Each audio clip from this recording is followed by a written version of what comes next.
Olá, boa noite. O programa Em Off deste domingo está começando e hoje nós vamos discutir a respeito da crise política e das expectativas em torno da votação na Câmara Federal na próxima quarta-feira em relação às denúncias contra o presidente Michel Temer. Para isso, nós convidamos Adriano Oliveira, que é professor, doutor em ciência política pela Universidade Federal de Pernambuco. Ele vai conversar conosco a respeito dessas questões e também das expectativas em torno de 2018. Que repercussões essa crise terá em 2018? No programa Em Off, que está começando agora.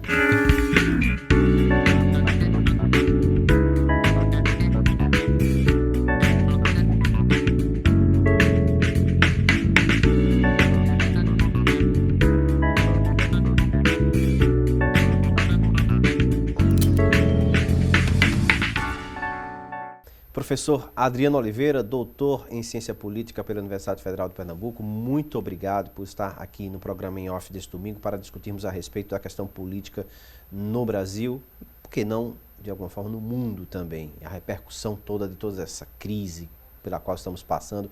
Boa noite, obrigado por estar aqui conosco. Boa noite, é um prazer, Mário. Vamos falar inicialmente a respeito de um evento que vai acontecer na próxima quarta-feira. Dia 2 de agosto, nós teremos uma votação importantíssima na Câmara Federal relacionada ao Michel Temer, o atual presidente da República. E há aquela expectativa sobre se vai haver votos suficientes ou não para condená-lo e levá-lo a um processo. Como é que o senhor está acompanhando essa questão hoje? Olha, Mauro, nós temos que considerar inicialmente que o presidente Temer é produto de uma crise. Ele foi vice-presidente da presidente Dilma Rousseff. Consequentemente, a presidente Dilma Rousseff, ao sofrer o impeachment, ele assumiu o poder. E ele assumiu diante de uma crise econômica e também uma crise política. Eu posso afirmar com tranquilidade de que a crise política observada na era Dilma Rousseff não é observada na era Temer. Por quê? Porque o presidente Temer ele tem uma grande habilidade para lidar com o parlamento. E a prova disto é de que ele ganhou na Comissão de Justiça em relação à discussão sobre o parecer do relator que pedia ou não a sua condenação. Os deputados, membros da Comissão de Justiça, votaram pela não condenação. Ele conseguiu aprovar a reforma trabalhista e outros temas também importantes. E deu início ao processo da reforma da Previdência. Portanto, Michel Temer ele é um político que ele consegue gerenciar o parlamento. Essa é a grande vantagem dele. Mas gerenciar a que custo? Os críticos dizem que é muito complicado você gerenciar dessa forma, oferecendo cargos, oferecendo verbas, enfim. Mas o problema, Mário, é que não existe nenhum presidente da República que gerenciou o Congresso com práticas diferentes da de Michel Temer. Eu não conheço. Então, podemos até resgatar a era Collor. A era Collor, o Collor teve dificuldade de lidar com o Congresso. E ao não conseguir lidar com o Congresso, ele sofreu impeachment por motivos muito menores do que esses que são observados hoje em relação ao próprio presidente Temer. Então, esse é um ponto.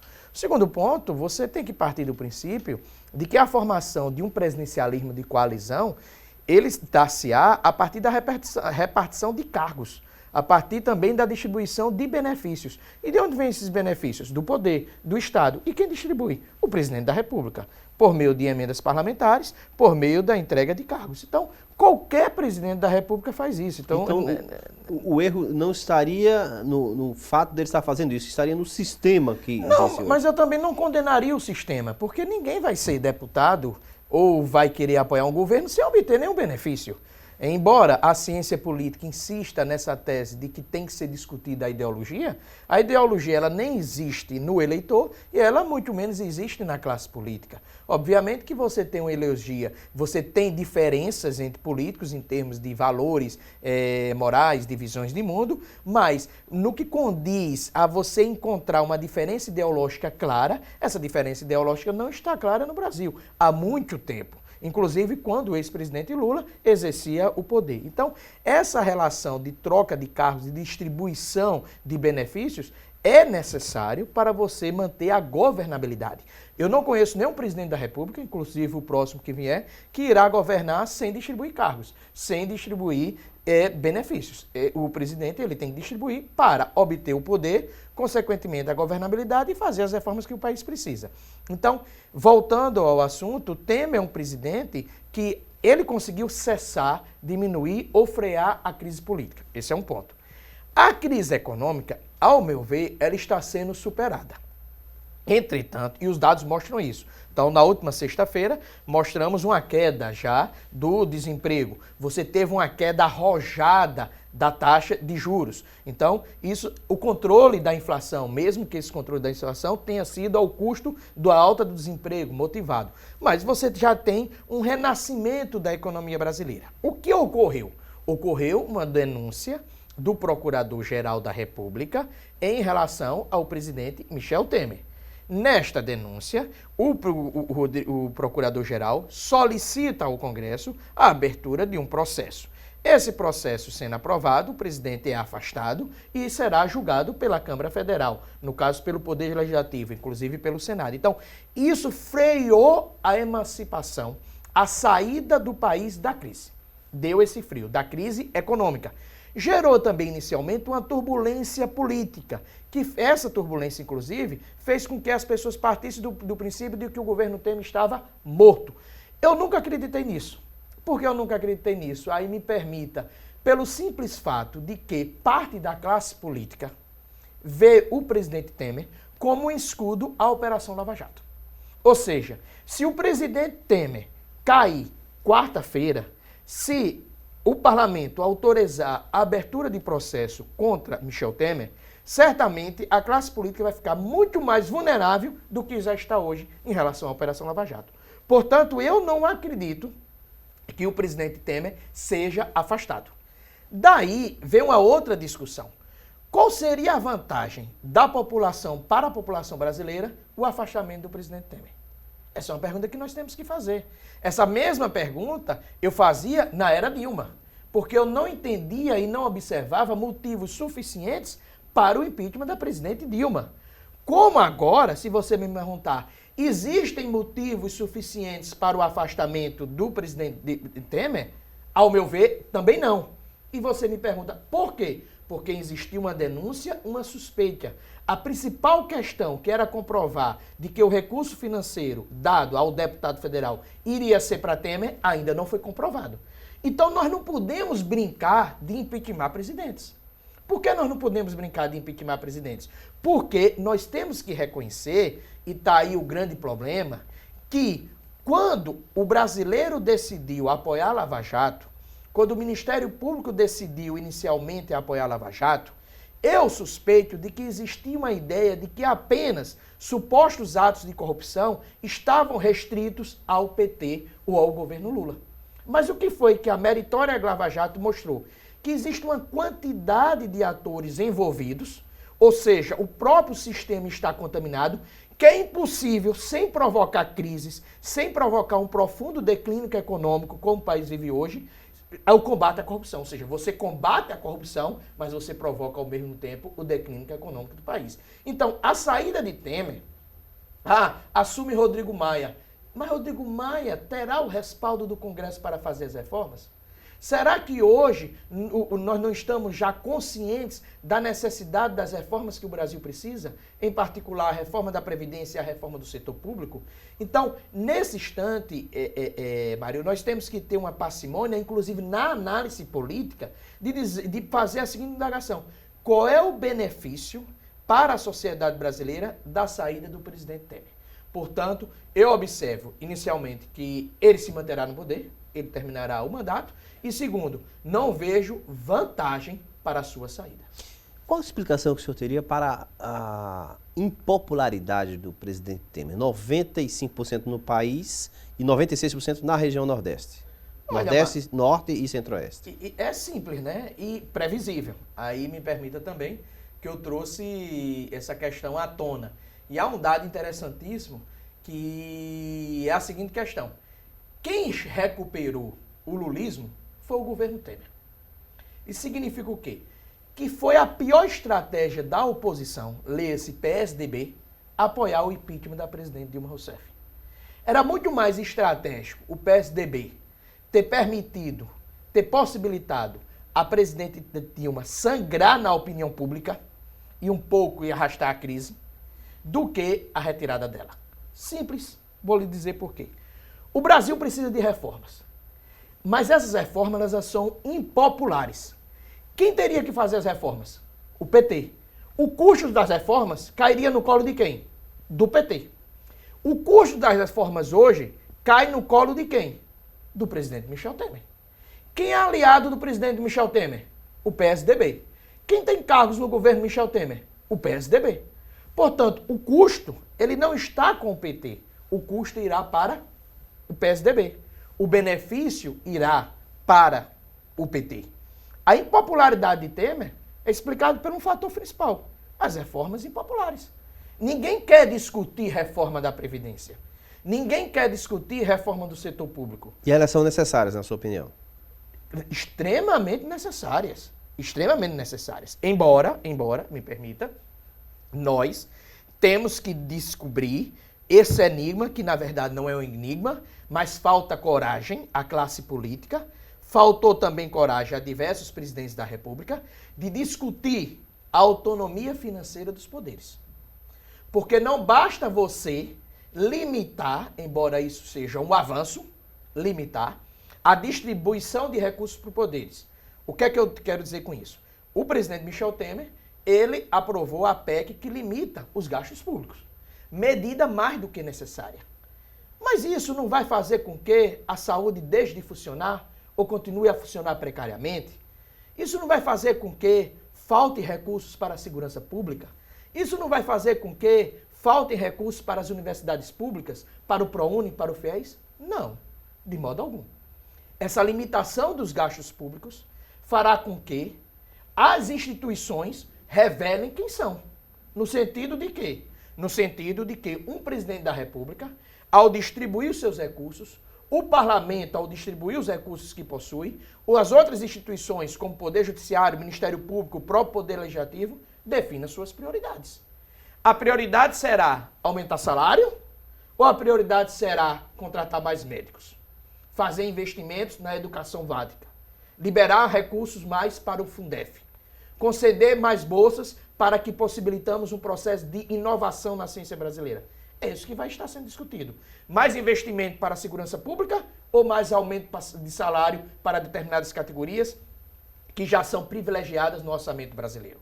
Então, essas reformas, a reforma da Previdência, ela é uma reforma mais do que necessária. Mas se, Mário, nós não reformarmos a concepção de Estado brasileiro, no que condiz especificamente no que o Estado brasileiro, com que o Estado brasileiro deve gastar, nós vamos continuar com o mesmo problema. A reforma da Previdência passa a ser um paliativo. Do mesmo modo, a emenda de controle de gastos foi aprovada, mas se a reforma da Previdência não for aprovada, nós vamos continuar com o mesmo problema, o excesso de gasto. E aí é que é a minha grande preocupação. Por isso que essa necessidade das reformas, por isso que eu compreendo a impopularidade do presidente Temer, que também é ocasionada, voltando para a sua pergunta, pelas denúncias de corrupção. É claro que também é ocasionada pela ausência de carisma que ele teria com o eleitor. Mas o que nós temos que entender é de que as reformas elas são necessárias, inclusive para o próximo presidente da República. E aí eu fico surpreso, porque isso é uma tática eleitoral, mas nós precisamos esclarecer as pessoas, de que essa tática eleitoral, na verdade, com todo respeito, ela é falsa. Porque tenho certeza de que os opositores de Temer hoje estão torcendo que ele aprove a reforma da Previdência, para o futuro presidente da República não ter o ônus de ter que fazer a reforma da Previdência. Uhum. Bom, isso tudo que o senhor falou explicaria então o fato de, apesar de toda essa impopularidade, não haver uma previsão de que ele seja perdedor nessa votação da próxima quarta-feira? Veja, primeiro nós temos que entender o arranjo, né? As regras do jogo. Ele precisa de 172 votos. A oposição precisa colocar no plenário 364, 366 parlamentares. Se a oposição não colocar esse número, se a oposição colocar esse número, que é o desejo da oposição, ele só precisa de 172 votos, Temer. Então ele se livra. Mas se os deputados da oposição a Temer boicotarem a sessão e não colocarem, Temer continua no poder, não vai ter sessão, não será votado. Então há uma impossibilidade diante das regras do jogo do Poder Legislativo, das regras formais, de que ele sofra o impeachment, de que ele sofra a abertura do processo, ok? Em segundo lugar, aquilo que eu falei anteriormente, Temer é um escudo da classe política para a Operação Lava Jato. Ao contrário de Dilma, ele mudou o Ministério da Justiça. Ao contrário de Dilma, ele deixou a suspeita de que ele poderia mudar o chefe da Polícia Federal. E ao contrário de Dilma e Lula, ele não nomeou o primeiro da lista eleito para Procurador-Geral da República. Ele não estaria beneficiando aí os corruptos com isso? Não, também não vejo isso. Aí eu não veria isso. Pode até passar, mas eu não veria que ele teria a intencionalidade de beneficiar o corrupto ou de abafar a Lava Jato. Eu não vejo indício disso. Eu vejo que ele tem uma visão da Lava Jato, uma visão no sentido de que a Lava Jato, ela primeiramente, ela é meritória, ela é benéfica, mas ela teria que atuar dentro das regras e numa vagareza, numa velocidade que não provocasse tanta instabilidade. Isso não significa ser contra a Lava Jato. Isso significa você ter uma visão mais responsável do combate à corrupção. É como, certa vez, em um artigo eu escrevi, por que o ritmo da Lava Jato não teria o mesmo ritmo da reforma da Previdência? O que tem a ver a reforma da Lava Jato com a reforma da Previdência? A reforma da Previdência, eu já, contando de Fernando Henrique Cardoso, eu já tive 3 tentativas para fazer uma grande reforma da Previdência. Então, o combate à corrupção pública, diante do grande envolvimento, da suspeita de um grande envolvimento de várias pessoas, de vários atores, ele deve ser mais parcimonioso. Porque se ele for muito acelerado, ele provoca a crise econômica. E ao provocar a crise econômica como tem provocado, você chega a uma recessão, coloca o país no fundo do poço, e daí, o país com combate à corrupção acelerado e sem reformas, o que é que poderemos ser? A União poderá se transformar no Rio de Janeiro ou numa Grécia. Pelo que o senhor falou, a maior possibilidade da quarta-feira, dia 2 de agosto, é de que Temer não seja punido de alguma forma. E aí, como é que fica nesse pós? Ele se fortalece?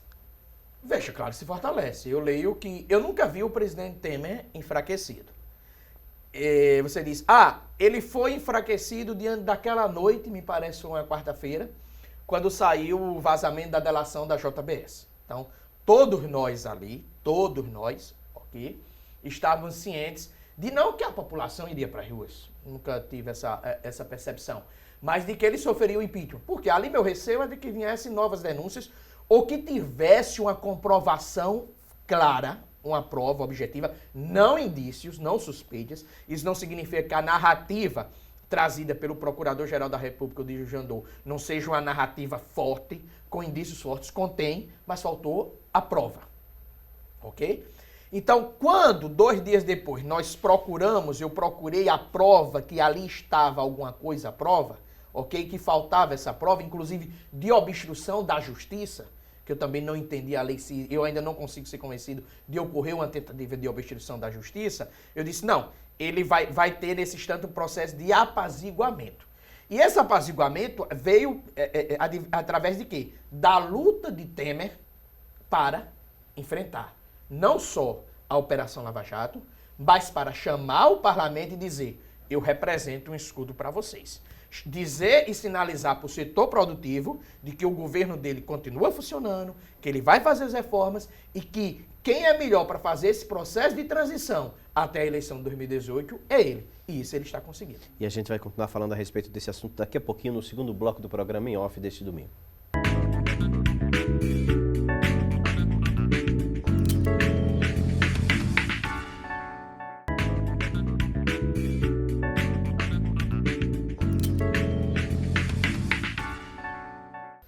Chegamos a mais um momento desse programa Em Off de domingo, conversando com o professor Adriano Oliveira, que é doutor em Ciência Política pela Universidade Federal de Pernambuco, está conversando conosco a respeito dessa crise política no Brasil e as expectativas para esta próxima semana, para os próximos atos do governo Temer. Bom, o senhor falava que ele sai fortalecido, caso quarta-feira próxima ele não seja derrotado naquela questão do Congresso Nacional. E nesse caso também as reformas, principalmente a reforma da Previdência que ainda está pendente, ela consegue ser aprovada, na sua opinião? Mário, tem um dado relevante. A meta fiscal do Brasil hoje de gasto, ela está em torno de 145 bilhões de gastos. Há uma pressão da classe política em relação ao governo Temer e, consequentemente, à equipe econômica do governo, de que ocorra uma elasticidade, ou seja, que não seja respeitado esse limite fiscal. Se isso ocorrer, ou seja, o Temer pedir autorização ao Congresso para ultrapassar esses gastos, é a falência do governo Temer. Então, aí o setor produtivo, o setor internacional olharão para ele com outros olhos. Ou seja, Temer não é mais garantidor de uma estabilidade política, nem garantidor de que ele possa fazer com que o Brasil atravesse esse período de instabilidade econômica, de declínio econômico, para encontrar uma saída a partir de 2018. Então, esse é o ponto fundamental, ou seja, ele garantir o respeito aos gastos públicos desse ano. O segundo ponto é o seguinte, ele tem feito reformas pontuais. Quais são as reformas pontuais? Vamos sinalizar agora o aumento de impostos. Nem o presidente da República aumenta impostos porque quer aumentar imposto. Então, ele aumenta, e nem porque falta ideia de política econômica. Ele está aumentando impostos porque falta receita para que você venha garantir os gastos públicos. Obviamente que há uma escola da economia, aquela escola da economia que não é a neoclássica, é uma escola, e que eu vejo inclusive com bons olhos, que defende, em épocas de crise, uma forte intervenção do Estado, mais gastos públicos. Eu também defendo isso, mas o problema do Brasil é outro. O problema do Brasil é o fato de que se eu tiver mais gastos públicos e não enfrentar a reforma da Previdência e também os gastos do setor público funcionalismo, não adianta eu gastar mais em investimentos. E nós não podemos confundir gasto com pessoal, ok? Com investimento do Estado na economia. Eu sou favorável ao investimento do Estado na economia, ele é necessário, um certo capitalismo de Estado. Mas eu tenho que reformar esse Estado. Então, se Temer não garantir esse controle dos gastos públicos, ele declina politicamente, entre o setor produtivo, que é mais importante, e, consequentemente, ele poderá sofrer novos revés. Entretanto, eu acredito que ele não vai abrir mão. Resta ele fazer o quê? A reforma da Previdência. Se você me perguntar, ele fará a reforma da Previdência? Ele fará. Mas ele não fará uma reforma radical. O próximo presidente da República é que terá a responsabilidade de fazer essa reforma radical. De aprofundar De aprofundar. Talvez não seja nem necessário, porque no momento, aí foi isso que nós observamos na era Lula. Lula não fez reforma da Previdência porque Lula não é um presidente reformista. Ele também não fez porque tinha receita para bancar a reforma. Mas isso não significava para bancar a reforma, não, para bancar a Previdência. Isso não significava que não fosse necessário a reforma da Previdência. Então, o que deve fazer, e no mínimo isso é necessário, e já é um avanço, é garantir a idade mínima, ou seja, uma idade mínima de 65 anos. Além disso, há um outro fator. No próximo ano, Mário, você vai se deparar em suas entrevistas, o Brasil vai se deparar num fenômeno novo, o qual eu qualifico como um fenômeno chamado egoísmo fiscal. Quem vai criar esse egoísmo fiscal, quem criou, foi o presidente Temer. Ele criou o egoísmo fiscal. Ele vai tornar transparente os interesses das instituições. Ele tornou, quando ele aprovou o controle dos gastos públicos, a limitação do gasto público. Por quê? Porque Poder Judiciário, Ministério Público, outros setores auditores, universidades federais, todas as categorias brigarão pelo quê? Pelo recurso. E como eu frisei no bloco anterior, o presidente e o Congresso terá que decidir onde distribuir esses recursos. Portanto, o grande conflito de Temer não será mais esse ano, apesar de acharmos que será. O ápice da crise do governo Temer será no próximo ano. Por quê? Porque vão faltar recursos. Vão faltar recursos. Ou seja, a economia, veja como é interessante. Ele tem que garantir o controle de gastos. Ele não pode gastar. Mas ele também, isso vai fazer com que a máquina pública pare. Mas ao fazer com que a máquina pública pare, você vai deixar de ter uma saúde, a saúde tende a piorar. Podemos ter problemas de segurança pública. Teremos greve de servidores porque os servidores que ganharam aumento poderão ter seu aumento suspenso.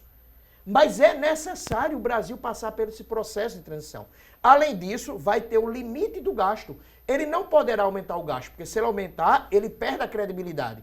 E ao perder a credibilidade, ele fica enfraquecido economicamente e atinge o PSDB. Já se diz que essa falta de recursos e a paralisação de alguns órgãos já está ocorrendo. Pode ocorrer agora esse ano ainda. Mas o ápice ocorrerá no próximo ano. Então, eu não vejo o grande problema da crise esse ano. Eu vejo o ápice da crise advinda do egoísmo fiscal no próximo ano. Aí é que está. Mas se Temer tem 95% de reprovação, ele chegará a 100%. Isso vai ser uma coisa inédita, né, na história. Já é inédito, já são inéditos os 95%. Já, imagine, porque eu não vejo hoje ainda o ápice da crise, de imagem do governo do presidente Temer. O ápice da crise estará no próximo ano. A não ser, e que eu não consigo enxergar isso, eu não estou conseguindo enxergar isso, você tem uma aceleração da recuperação econômica, que não vai ocorrer. E ele permanece no poder mesmo com... Mas aí é que está. Nós não podemos brincar de impeachment presidentes. A presidente Dilma era reprovada. Por que a presidente Dilma? Aí, olha a polarização política, como ela é prejudicial. Ela é necessária, porque ela permite o debate, mas ela é prejudicial porque podem tornar os cidadãos, os indivíduos, míopes. Na época da era Dilma, o que é que um setor da opinião pública dizia? Tira Dilma porque ela é impopular.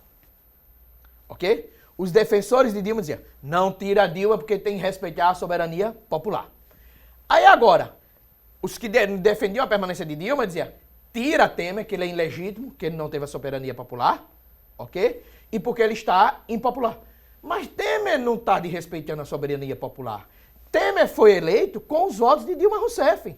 Por isso que, se Dilma Rousseff tivesse sido julgada, condenada no Tribunal Superior Eleitoral, Temer também teria que ser afastado.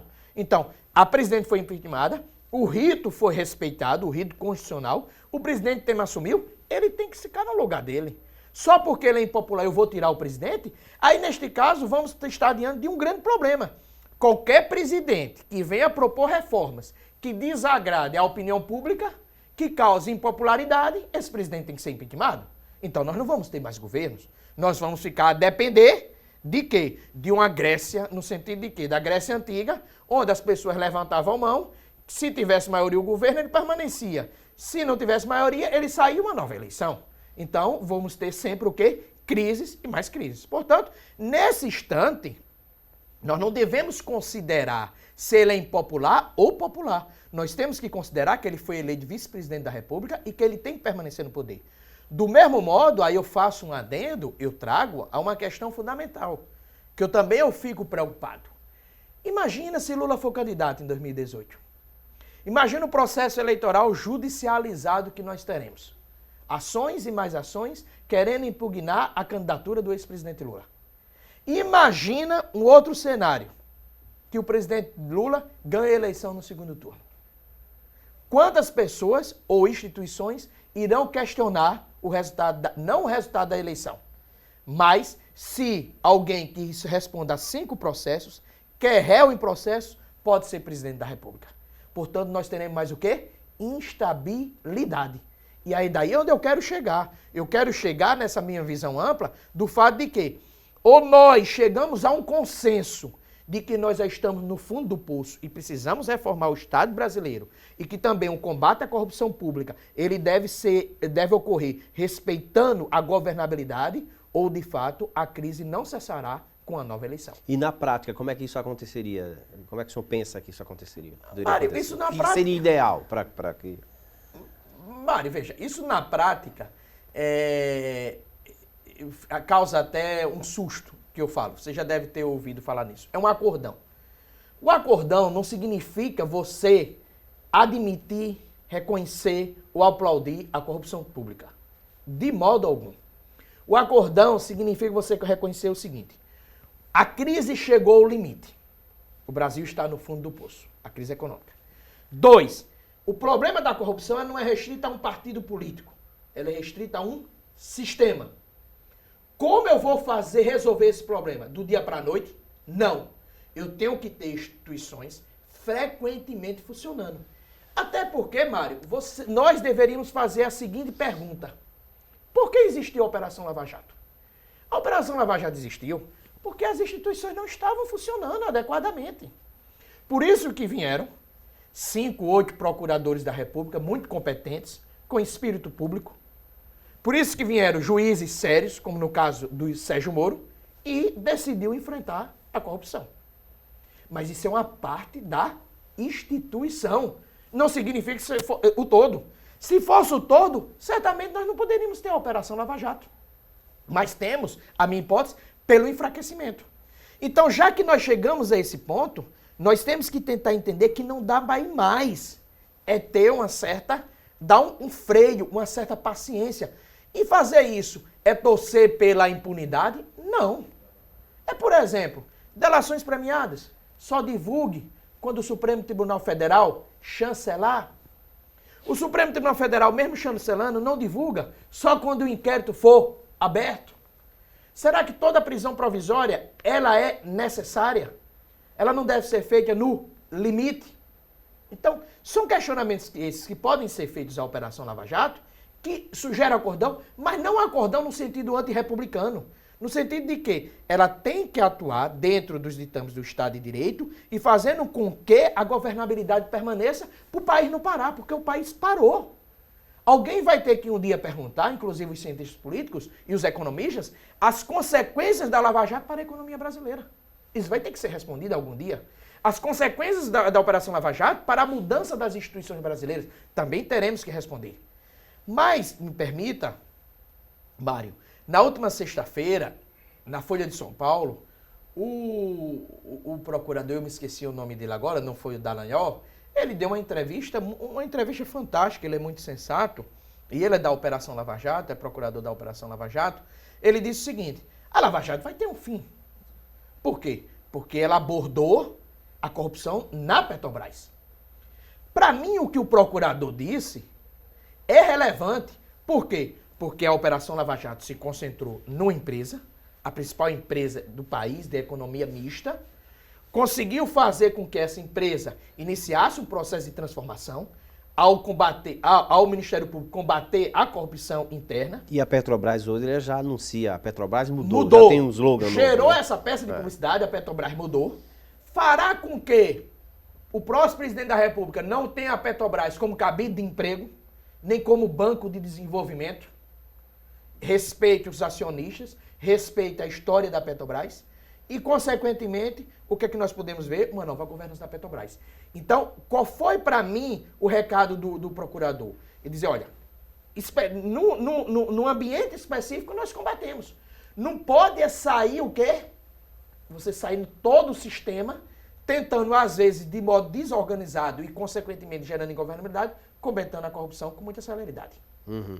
Mas o senhor defende que, fechado esse processo da Petrobras, abra esse processo em mais uma empresa e depois em mais outra empresa? Não, veja... Porque o que se coloca aqui, por exemplo, a questão do BNDES, né? Se discute muito aí. Ah, a Petrobras é uma pontinha do iceberg e o BNDES é a base lá dentro do mar. Enfim, o senhor defende que essas coisas elas possam continuar em cadeia de alguma forma? Não, mas ela tem que continuar independente da Lava Jato. A obrigação das instituições, do Ministério Público, do Poder Judiciário, da Receita Federal, da Polícia Federal, é combater a corrupção sistematicamente. Nós não podemos ter momentos de espirros institucionais eficientes. Nós temos que ter uma perenidade no combate à corrupção.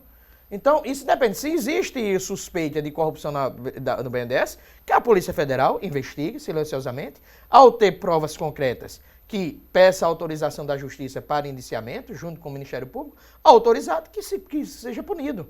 O que não pode é você estar numa caça às bruxas dia e noite gerando instabilidade. Esse é o ponto. Veja, a questão, o que está muito discutido hoje, me permita trazer à tona, é sobre o que foi dado à delação da JBS. Okay? Eu reflito muito sobre os benefícios que foram dados aos empresários da JBS e o custo que gerou para o Brasil. Eu ouvi por várias vezes os bons argumentos do procurador Rodrigo Janot. Entretanto, ele não me convenceu. Por que ele não me convenceu? O que eu entendi do que está nas verbalizações dele, existiam indícios suficientes para eu fazer tal acordo. Eu concordo que existiam indícios suficientes, mas inexistiam o processo, inexistia a condenação. Só que quando foi divulgado, você poderia ter derrubado um presidente. Você freou a reforma da Previdência, que era uma reforma necessária que teria que ser feita. Além disso, há um dado fundamental. Ainda não ficou comprovado. Imagina se o presidente cai e mais adiante é comprovado, depois de Temer sair do poder, que o dinheiro não era para ele. E aí? Como é que ficaria a República Brasileira? a insegurança jurídica, a insegurança política. Então, eu entendo essas observações do Procurador-Geral Rodrigo Janot. Eu concordo com ele dos indícios suficientes, mas o time era aquele para você divulgar aquela delação. O time era aquele já para imediatamente denunciar o presidente ao Congresso e abrir um processo. Ou poderia ter tido uma investigação e com dados concretos fazer isso. Do mesmo modo, veio a questão do senador Aécio Neves. Qual é o argumento do senador Aécio Neves? Ele teve 48 milhões de votos e teria que mostrar isso. Mas também não restou comprovado, apenas indícios, de que ali ele tinha intervindo em troca de um benefício a favor de A ou de B. O que ficou comprovado, e aí não comprovado, me permita, retiro o que eu disse, mas o que tem indícios suficientes é de que, e isso é o grande mérito da Operação Lava Jato, o grande mérito, é essa simbiose entre setor produtivo e Estado. Uma troca de relações supostamente ilícitas, de troca de benefícios, onde classe política tem benefício, onde o Estado distribui benefício para o Estado, onde forma-se um capitalismo de Estado, onde só quem ganha é um dado setor produtivo, como é o caso do BNDES, que criou os campeões do capitalismo nacional, e você não tem critério, você não tem transparência, você não tem democracia na distribuição dos recursos. Isso é que é o grande problema. E nós vamos saber que implicações isso terá nas eleições de 2018 daqui a pouquinho, no terceiro e último bloco do programa Em Off de hoje.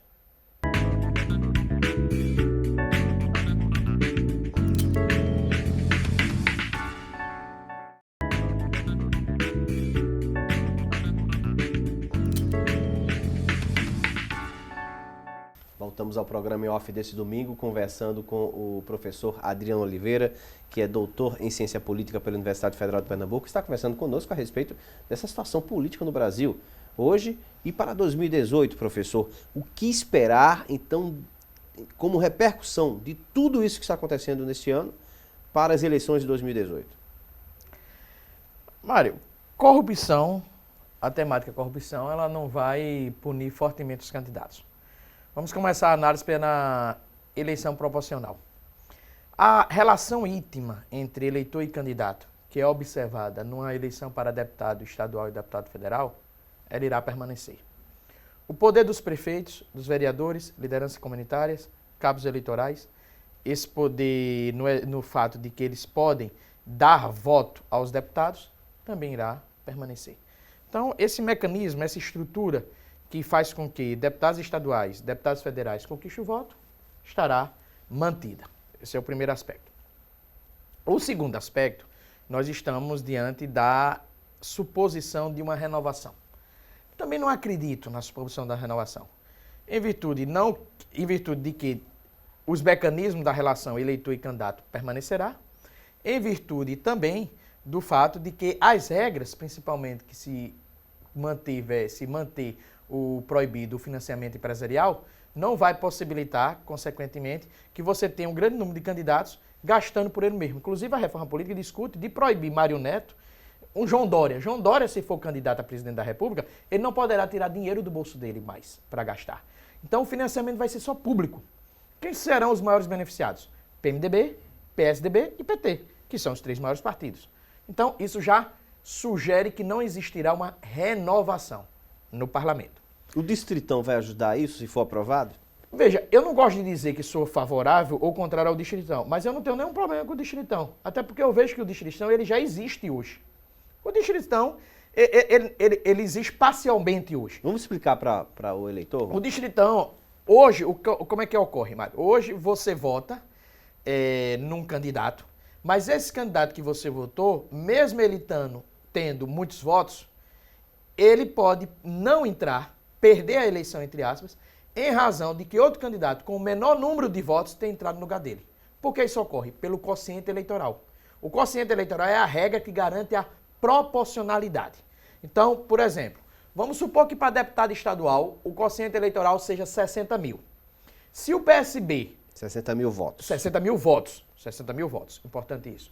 Se o PSB tiver 10 candidatos que ultrapassem 60 mil votos, eles estarão eleitos. Só que o PTB teve um candidato que teve 62 mil votos e não entrou. Por que não entrou? Em virtude do quociente, 58 mil votos, ok? Entendi. E não entrou. E por que não entrou? Em virtude do quociente eleitoral. Ou seja, o quociente eleitoral, ele permite que candidatos com menos votos possam entrar em virtude da coligação que ultrapassou o quociente eleitoral. E candidatos com mais votos, em virtude do partido não ter alcançado o quociente eleitoral, não permitiu o partido. Ou seja, o PTB teve 58 mil votos, mas não conseguiu o quociente eleitoral. O PSB teve votos o suficientes para preencher 10 vagas, porque o número de votos ultrapassou o quociente eleitoral, os 60 mil votos. Tá claro isso? Tá claro. Então, essa é a proporcionalidade que se dá com o quociente eleitoral. No Distritão, nós vamos observar o seguinte: o quociente eleitoral deixa de existir. Os 25 deputados mais votados para a Câmara Federal é que serão eleitos. Então, o candidato do PTB, que teve 58 mil votos e que o partido não alcançou o quociente eleitoral, 62 mil votos, ele entra, porque ele foi o mais votado. O que teve menos votos do que ele no PSB, 56 mil votos, não entra porque tem menos votos. E o quociente eleitoral não mais existe. Então, eu não vejo razão de existir nós criticarmos tanto o Distritão. Embora eu não A crítica é a seguinte, que se diz é que isso vai facilitar os candidatos mais conhecidos, Não, mas, enfim, mas que terão isso é- mais votos naturalmente. Mas eu vejo com todo respeito E aí aos novos candidatos não teriam chance. Mas com todo respeito aos argumentos, a esses argumentos, você tem uma baixa renovação, né? Você não tem uma renovação radical na política brasileira, tanto das câmaras municipais como... Uma média de 40%, me parece. Eu não diria o resultado exato, não sei se a média seria essa, me permita, eu me abster de dizer a média para eu não dizer errado, mas o fato é que a renovação ela não é radical, ok? Segundo lugar, há o fato de que, porque artistas ou candidatos muito conhecidos ganharam a eleição, mas você não já teve o Enéas, você não já teve o Tiririca, ok? Então, qual é o problema em relação a isso? Aqui em Pernambuco, você não já teve pessoas do rádio, J. Ferreira, Paulo Marques, que foram deputados, que eram pessoas conhecidas do rádio. Então, essa regra hoje não limita isto. Não limita, ok? E o que você tem que entender também, de que a aprovação do financiamento público de campanha, com a manutenção da proibição de gastos individuais ou gastos empresariais, né, o financiamento empresarial, isso também vai limitar a renovação, porque a máquina partidária ela é uma máquina que ela não permite a renovação. O PSDB cuida do seu partido, o PT cuida do seu partido, o PMDB cuida do seu partido. Não existe uma renovação intrapartidária. Então, os mesmos nomes vão estar o quê? Lá sendo postos. Aí vem o voto de lista. Sim, mas o voto de lista, mas a liderança do partido não vai definir quem são os primeiros a receber os votos, quem são os primeiros colocados na lista? Então, uma variável, qualquer modificação que você fizer, você tem uma consequência marginal, uma outra consequência que você pode considerar negativa, ou contraria o seu desejo de que você quer de uma reforma política. Então, eu não vejo problema no Distritão. Não vejo nenhum. Também como não vejo nenhum problema em relação ao nosso sistema político que nós temos hoje. Inclusive, eu sou contrário ao financiamento público. É impossível você estar discutindo uma limitação fiscal de 145 bilhões, estar discutindo programa de demissão voluntária para servidor, estar discutindo controle de gasto para você permitir que o Estado tenha que financiar a campanha eleitoral, que já financia. O que o Congresso está pedindo são 3 bilhões em financiamento de campanha eleitoral. Quer dizer, é muito dinheiro. Com esses 3 bilhões, quantas UPAs poderão ser construídas? Quantos investimentos poderão ser feitos? Quantos fiéis, ProUni, bolsas de produtividade para pesquisadores, investimento em ciência de ponta, quantos podem ser distribuídos? Então você tem que considerar esse ponto. Então, eu não sou favorável ao financiamento público, até porque nós não podemos permitir que toda relação político e setor produtivo seja uma relação necessariamente ilícita. Então, eu não vejo problema nenhum no voto distritão. Aí, voltando para a sua pergunta. O presidente Temer vai ressuscitar o PT. Ok? Então, hoje, independente se é Lula ou se é outro candidato, o candidato Segunda via seria Haddad, a informação que você tem. Haddad, ok? Então, dependendo se é Haddad ou Lula, o candidato do PT deve estar no segundo turno. Por quê? Porque lulismo é diferente de petismo. O Lula, ele precisa continuar sendo estudado. Porque diante de todo o bombardeio que ele recebeu de denúncias, diante da recente condenação, diante de 5 denúncias do Ministério Público, ele se mantém com 30% a 35% de votos. Chegando a estados do Nordeste, conforme pesquisas, ele chega a 60% de votos. Mas tem uma grande rejeição. Vou chegar lá. Chegando a determinadas regiões, ele chega a 92% de votos. Como a região de São Francisco, aqui em Pernambuco. Mas Lula tem uma grande rejeição. Lula é um candidato que vence no primeiro turno e pode perder a eleição no segundo turno. Por isso que eu disse, independente de que Lula ou Haddad, o lulismo deve estar no segundo turno. Só que, na minha ótica, estrategicamente, o melhor candidato para o PT não é Lula. O melhor candidato para o PT é o Haddad. Estrategicamente, por quê? Simples. Porque o Haddad, ele herda automaticamente o lulismo. 25%, 30% de votos. Mas ele não herda automaticamente a rejeição do lulismo e do petismo. O Lula candidato, ele herda a rejeição do petismo, do lulismo. O Haddad não herda. Ok? Mas ele não está ligado ao Partido dos Trabalhadores? Ele está ligado. Mas se ele mostrar que está acima de todos os conflitos, ele pode haver ser um candidato competitivo. O Lula vai ter que passar. Qual é a estratégia de Lula? Vender o seu governo, que foi um bom governo. Ele vai vender o seu governo, que está positivamente na memória da parcela do eleitorado, ok? Principalmente na região Nordeste. Mas, por outro lado, vai receber questionamentos. Porém, e se a disputa for PT e PSDB? O PSDB não pode falar tanto. Quem seria o nome do PSDB, na sua opinião? O ideal, para mim, seria o Geraldo Alckmin. Claro que eu não desprezo o João Dória. Eu vejo que o dorismo, ele pode surgir. Particularmente na região Sudeste, na região Sul e em regiões metropolitanas. E aí a eleição ficaria novamente polarizada entre PSDB e PT? Mas a eleição tende a ficar assim. Nesse instante, eu não estou convencido de que a polarização deixar de existir. Eu não tenho indicador. Veja, eu tenho um indicador de que a polarização existirá. Você vai perguntar, quais são os indicadores? O PT tem o Lula. O PT tem o lulismo. Ok? Ok. O PSDB tem estrutura. Uma estrutura, governo de São Paulo e outros governos. E tem um bom candidato, Geraldo Alckmin ou João Dória. Então, os indicadores estão postos. Concorda? Claro que o PSDB vai sofrer com a herança de Temer. Não só o PMDB, mas também o Democratas. Mas dá para lidar com isso. É possível, portanto, a existência de um candidato novo. Eu não vejo indicador para a existência de um candidato novo. Um Joaquim Barbosa, um Sérgio Moro, não, de modo algum. Um Jair Bolsonaro. Candidatos que se perdem no meio do caminho. Eles perdem força no meio do caminho. Naturalmente, eles vão fazer isso, eles vão declinar. O Jair Bolsonaro, foi bom você tocar nesse assunto, Jair Bolsonaro só está em segundo lugar hoje em virtude de que não apareceu ainda um anti-Lula do PSDB. No dia que apareceu um anti-Lula do PSDB, Jair Bolsonaro sai de cena, ele declina para terceiro ou quarto lugar. Um candidato que precisa ser observado, e que é um bom candidato e que pode aí ser um expoente do novo, é Álvaro Dias, senador pelo Paraná. Mas não é conhecido no Brasil? Não é conhecido e não tem estrutura partidária. Aí ele poderia vir ser um candidato competitivo se ele tivesse a estrutura de um PSB, de uma Marina Silva, todos unidos em torno dele. Aí sim ele poderia ser um candidato que polarizaria ou com o PT ou com o PSDB. Na sua opinião, Marina Silva ainda teria força? Tem, ela disputa uma eleição. Ela disputa uma eleição misturada, inclusive, com candidatos do PT, do PSDB e ela. Ou seja, o que eu estou lhe dizendo é que a eleição de 2018, eu não vejo uma eleição Dilma com 35, Aécio, Marina com 23, 22. Eu vejo Lula com 30, Alckmin 20, 22, Marina também disputando ali os votos, ok? Ninguém dispara. Não existirá unanimidade. Você só saberá quem é o favorito no segundo turno. Essa é a leitura que eu faço. Se for com o Lula. Se for com o Haddad, todos disputam com as mesmas condições. Claro, na reta final, o PT cresce, na reta final, o PSDB tende a crescer, sem deixar de desmerecer a Marina Silva e sem deixar de desmerecer o Álvaro Dias, caso ele tenha uma estrutura. E Bolsonaro, novamente, eu acho que o discurso de Bolsonaro ele vai cair no enfraquecimento por conta da sua radicalização. Ele vem de radicalização no momento em que parcela da opinião pública quer ouvir radicalismo.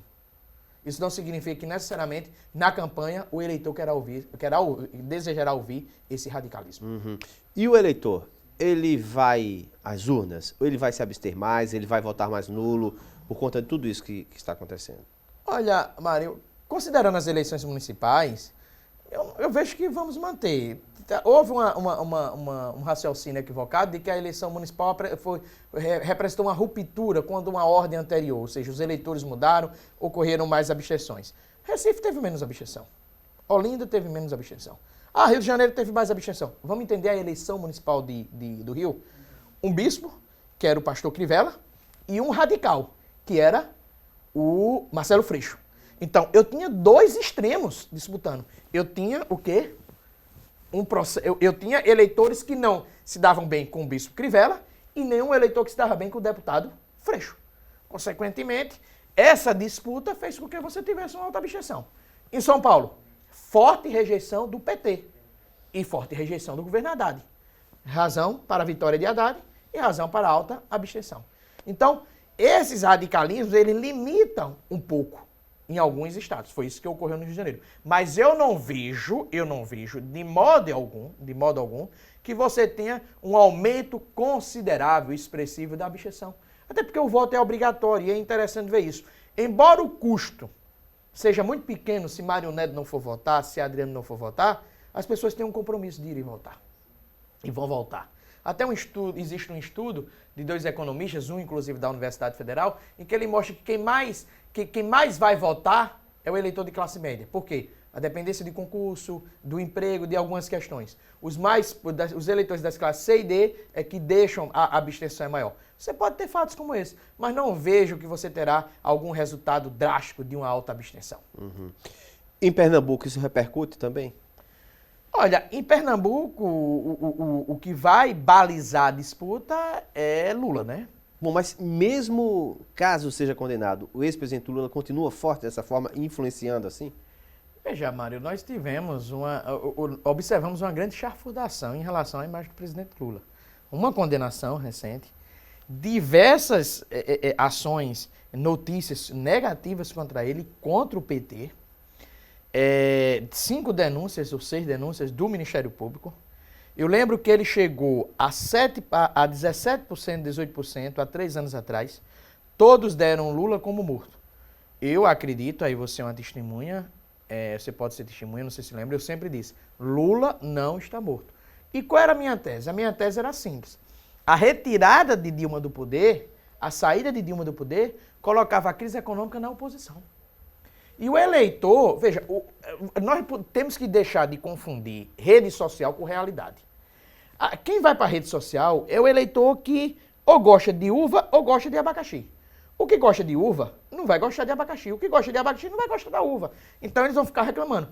Mas a maioria pode estar na rede social, mas não reclamando da uva ou do abacaxi. Ele quer saber o que é mais saudável. O que é melhor para ele naquele instante, naquele momento. Então, Dilma era o problema naquele instante. Sai a Dilma. Entra Temer, passa a ser o problema porque ele absorve a crise. É ele que passa a ser o sujeito ativo que tem que fazer reformas que geram impopularidade. Então, mesmo quando Lula tinha 17%, eu disse, se Dilma sai, a crise sai do PT e vai para a oposição. Além disso, nós temos que reconhecer que no Brasil não tem novas lideranças políticas. A ausência dessas lideranças políticas alimenta em parte do eleitorado para que esse eleitorado tenha uma reflexão contínua em relação a um passado. Um passado não muito longínquo, mas passado esse associado a quem? Ao ex-presidente Lula, que fez um bom governo, que saiu com 92% de aprovação. Como é que um ex-presidente que sai com 92% de aprovação não pode concorrer em 2018 com condições de ganho? Claro que sim. Adriano Oliveira, o tempo terminou, poderíamos continuar conversando a respeito dessa questão, mas infelizmente o tempo já foi expirado. Agradeço a sua participação aqui no Em Off conosco neste domingo. Muito obrigado, boa noite, Mário. Agradeço também a sua participação até esse momento conosco. Um bom restante de domingo e até o próximo programa Em Off.